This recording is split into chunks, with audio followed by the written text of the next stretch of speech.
Assalamualaikum warahmatullahi wabarakatuh.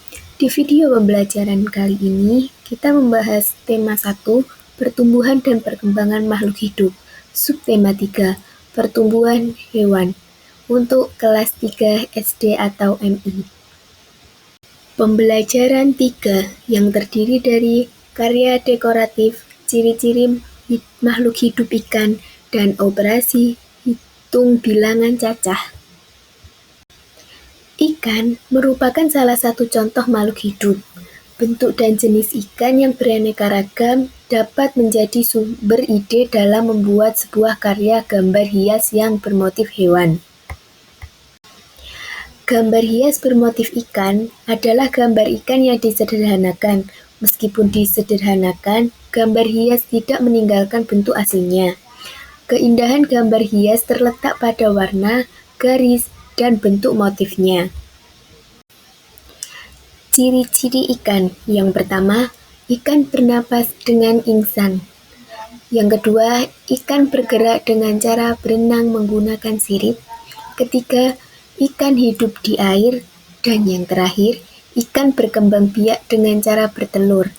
Ikan dapat bertelur sampai ribuan dalam sekali waktu. Telur tersebut menetas menjadi larva.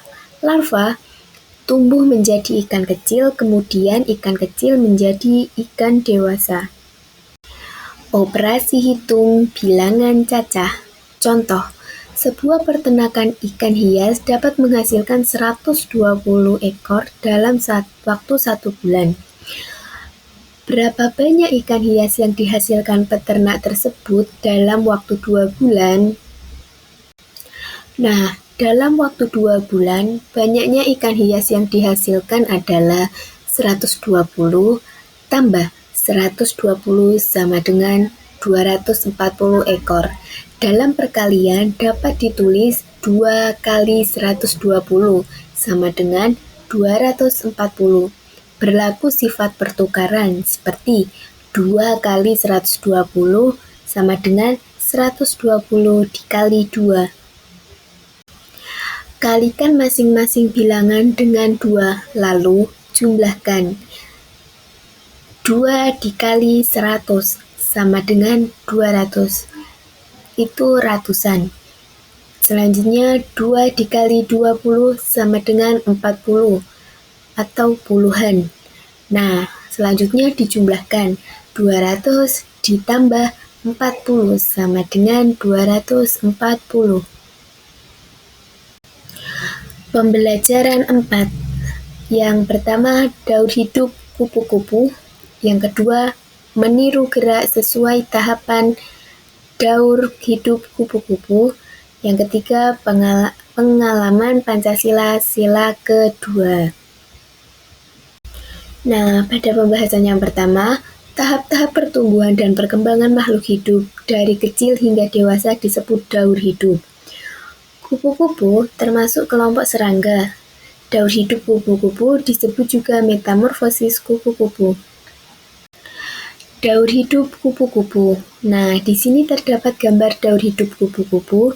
Silahkan kalian cermati ya. Meniru gerak sesuai tahapan daur hidup kupu-kupu. Di sini ada 4 gerakan. Gerak 1. Ular. Posisi tidur terlentang sambil mendekap kaki dan badan. Gerak 2. Ulat. Posisi badan merangkak. Gerak 3. Kepompong. Posisi berdiri, tangan mengepal dan disimpan di atas kepala. Salah satu kaki diangkat menyerupai gerak menggantung pada pohon. Dan yang keempat, kupu-kupu. Posisi badan berdiri dan tangan terbuka. Kemudian bergerak seperti gerak kupu-kupu, berlari sambil melompat-lompat. Pengalaman Pancasila sila kedua. Pancasila sila kedua yang berbunyi kemanusiaan yang adil dan beradab, dilambangkan dengan rantai emas. Contoh pengalaman Pancasila sila kedua. Yang pertama, menyayangi teman. Yang kedua, memberi saran dengan baik kepada teman yang melakukan kesalahan. Yang ketiga, membantu teman dalam kesulitan. Dan yang terakhir, tidak membeda-bedakan teman. Sekian video pada pembelajaran kali ini, semoga bermanfaat bagi kalian. Terima kasih. Wassalamualaikum warahmatullahi wabarakatuh.